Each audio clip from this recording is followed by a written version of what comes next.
Agora a gente vai fazer as folhas maiores, tá? Como eu falei no início, essas folhas maiores, elas são separadas, ou seja, separadas pelo meio, para que cada lado tenha a sua própria angulação com o ponto tatame. Para isso, eu posso estar utilizando aqui a ferramenta enchimento complexo, porque o enchimento complexo ele aceita um ângulo só. Ele aceita mais ângulos, tá? Mas ele é interessante para a gente colocar um ângulo único, onde já a curva complexa, ele é interessante para a gente colocar curvas, ângulos de curvatura diferente dentro do mesmo objeto.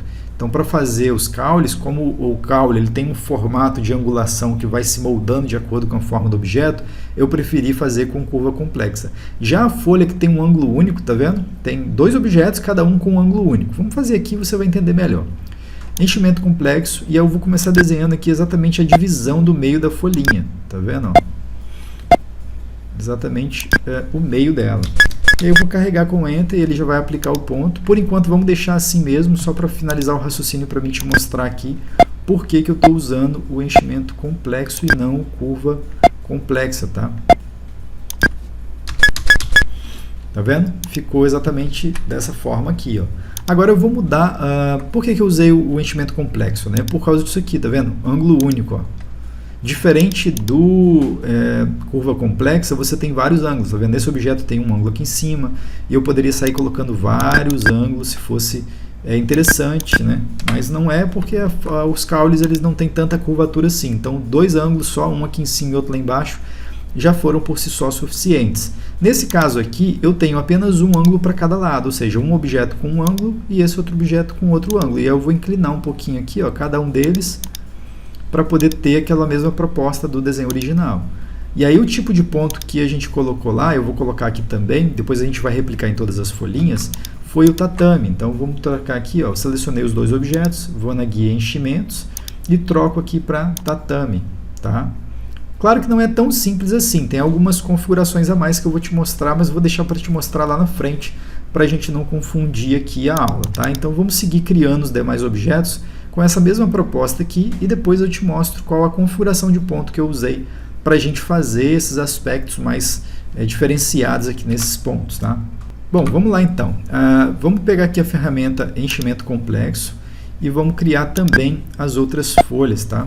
Então aqui, ó, como a folha ela é inteira, eu vou fazer até aqui assim mais ou menos. Vou dar Enter. Ah, Gilson, mas eu poderia usar as demais folhas, duplicar, igual você fez com aquela primeira folhinha? Talvez sim, talvez não, né? Eu não cheguei a testar, porque a folha tem que ser idêntica para isso aqui dar certo, tá? Então aqui eu estou preferindo desenhar de novo, por mais que o vídeo fique mais longo, mas eu consigo te ensinar com mais qualidade, né? Com mais clareza, vamos dizer assim. E aqui também eu vou trocar depois para ponto tatame, com os mesmos efeitos, mas por enquanto eu vou só fazer a programação desses objetos aqui, depois a gente muda. Então vamos lá, vamos desenhar aqui com a ferramenta enchimento complexo todas as folhas, e depois a gente volta para regular a aplicação dos pontos.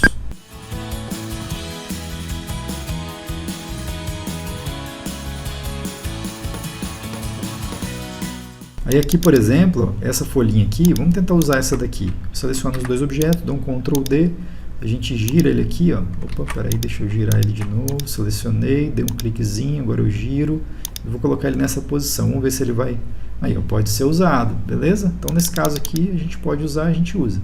Essa aqui de cima, por exemplo, ela parece ser muito semelhante com essa de baixo aqui, ó.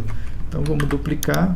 É claro que aqui eu estou fazendo para te mostrar, então eu vou fazendo, vou explicando ao mesmo tempo. Mas o bom de você duplicar é quando você realmente está com o objeto finalizado, tá? Com o tipo de ponto. Não é bom, não vou usar não.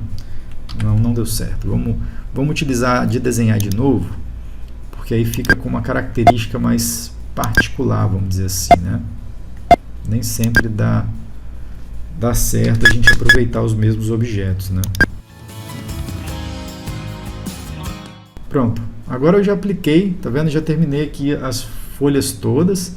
E já vamos configurar aqui o tatame que eu te falei, justamente para você ter entendimento nessa parte aqui. A gente já deixa isso pronto. Eu não gosto de terminar todo bordado para depois voltar editando tudo não, tá? Eu prefiro terminar um grupo, já edito, aí quando eu sigo para frente, dificilmente eu preciso voltar lá atrás para poder ajustar alguma coisa que tenha ficado para trás. A única coisa que for para trás aqui, até esse momento foi os saltos que está dando entre os caulezinhos, mas é fácil de corrigir. Tá, então vamos lá.